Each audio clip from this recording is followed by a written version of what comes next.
L'histoire de cette femme confrontée à une situation des plus insolites, inattendue, déroutante, est une histoire à la fois étrange, drôle et pleine de rebondissements. Vicki Brown est une femme tout à fait ordinaire, originaire du Royaume-Uni, plus précisément de la ville tranquille de Preston, dans le comté du Lancashire. Une femme avec une vie posée, un quotidien plutôt routinier et, comme tout le monde, un rêve simple. Rencontrer l'amour, vivre une belle histoire, partager son quotidien avec quelqu'un qui l'aime, la respecte et la laisse dormir la nuit. Mais le destin avait prévu quelque chose d'un peu différent. C'est en 2021 que tout a basculé pour Vicki. Elle faisait ses courses un jour, dans un supermarché local, comme n'importe quel jour banal. C'est là, entre deux rayons, on dit que c'était près des fruits et légumes, qu'elle a croisé le regard d'un homme nommé Lucas Martins, un homme originaire du Brésil, au sourire éclatant et au charme instantané. Le courant est passé immédiatement, une étincelle, une alchimie étrange. Ils ont commencé à discuter, une conversation fluide, pleine d'humour, de charme, de complicité naissante.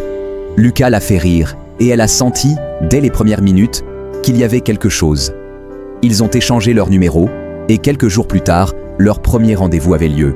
Et tout a été rapide, trop rapide. Au début, tout semblait merveilleux. Lucas était attentionné, tendre, drôle.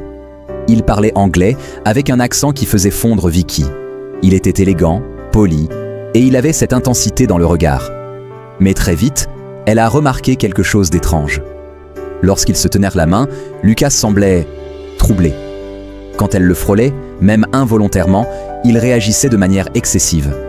Et puis, lors de leur moment d'intimité, la fréquence de ses désirs était anormale. Au début, elle pensait que c'était la passion des débuts. Mais très vite, cela devint obsédant, incessant, épuisant. Lucas semblait littéralement incapable de passer 1 heure sans avoir une érection. Vicki a commencé à tenir le compte. Au début, elle pensait exagérer. Mais elle a fini par réaliser que Lucas avait jusqu'à 100 érections par jour. Oui, 100. Et ce n'était pas une manière de parler. Elle avait compté. Le matin au réveil, pendant le petit déjeuner, quand elle se changeait, quand elle se lavait les dents, quand elle passait l'aspirateur, quand elle mettait ses chaussures, même quand ils regardèrent la télé, même quand elle était simplement assise dans le canapé sans rien faire. Et ce n'était pas tout. Il pouvait en avoir plusieurs d'affilée. 1, 2, 3. Parfois, elle quittait la pièce, revenait, et hop, une nouvelle érection. Au début, elle riait. C'était flatteur, drôle, bizarre, mais pas insupportable. Mais au bout de quelques semaines, elle n'en pouvait plus. Lors d'une interview avec la presse britannique, Vicki Brown a avoué « Je n'ai littéralement aucun répit. Je n'exagère pas. Je ne peux même pas sortir les poubelles sans qu'ils me suivent avec un regard brûlant. Je ne peux pas faire un mouvement sans déclencher une réaction chez lui. » Elle a aussi dit qu'il ne pouvait même pas faire de course sans que Lucas soit en mode passion. Même dans les endroits publics, Lucas avait du mal à contenir ses érections. Un jour, dans un parc, alors qu'il regardait simplement des enfants jouer au loin, Lucas s'est tourné vers elle et lui a dit « Tu es tellement belle avec le soleil dans tes cheveux. Je crois que je vais exploser. » Et il avait, encore une fois, une érection. Devant la fréquence complètement hors norme des érections de Lucas, Vicki a commencé à se poser des questions sérieuses. Était-ce une maladie, une anomalie physiologique, un trouble hormonal, un déséquilibre neurologique? Elle l'a accompagné chez un médecin. Mais là, surprise, les analyses n'ont rien révélé d'anormal. Aucun excès de testostérone, aucun trouble érectile, pas d'effets secondaires médicamenteux. Rien. Le médecin, un peu décontenancé, a même dit « Je n'ai jamais vu ça de ma vie. Il est en parfaite santé. » Lucas, de son côté, a simplement dit « Je l'aime tellement. Elle est si belle. Je ne peux pas m'empêcher d'être excité par elle tout le temps. Je n'y peux rien. Mon corps réagit tout seul. » Avec le temps, la situation est devenue difficile à vivre.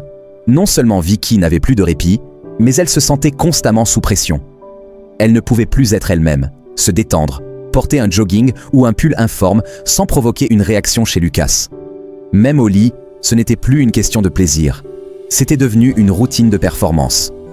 Lucas avait toujours envie, et elle, de moins en moins. Elle a même dit, lors d'une interview, « Parfois, j'ai envie de lui crier « Laisse-moi tranquille, ce n'est pas normal d'avoir une érection quand je te parle de ma journée au travail. » Malgré tout, Vicky aimait Lucas. Il était attentionné, doux, loyal. Il ne l'avait jamais trahi, ne l'avait jamais regardée de haut, ne s'était jamais moqué d'elle. Il était simplement trop excité. Elle a envisagé la thérapie de couple, les consultations médicales, des techniques de méditation, voire même des périodes de séparation temporaire pour respirer. Mais Lucas restait le même, brûlant de désir, toujours prêt, toujours amoureux à sa façon.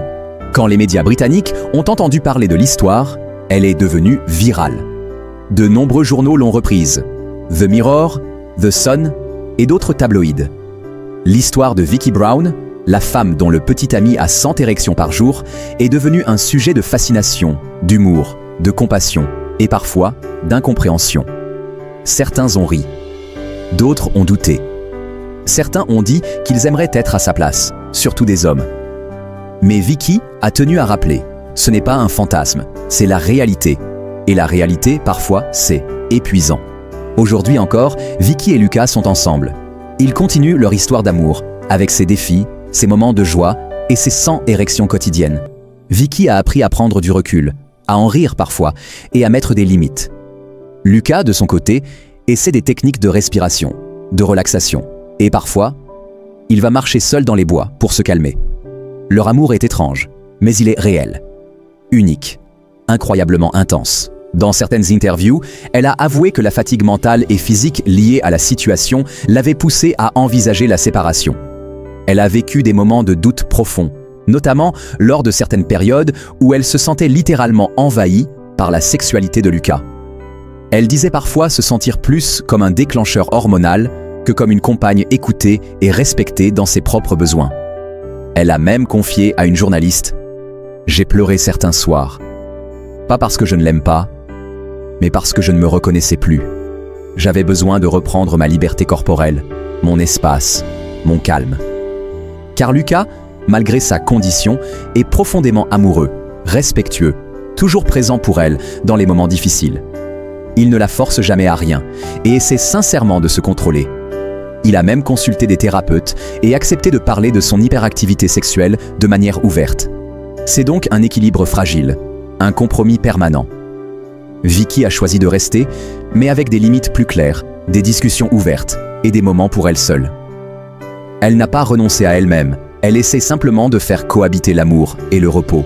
Ce qui n'est pas toujours évident quand ton partenaire a littéralement une érection toutes les 10 minutes. Ce qui laisse penser que ce n'est pas un trouble médical permanent, mais plutôt une réaction psychosomatique déclenchée spécifiquement par sa relation avec Vicky. Une sorte de connexion passionnelle hors norme, qui s'exprime par une hyperstimulation quasi constante. Certains psychologues ont même suggéré que ça pourrait être une forme d'obsession amoureuse intense, ou un syndrome d'attachement compulsif, mais non pathologique, dans la mesure où Lucas ne montre pas d'autres troubles de comportement.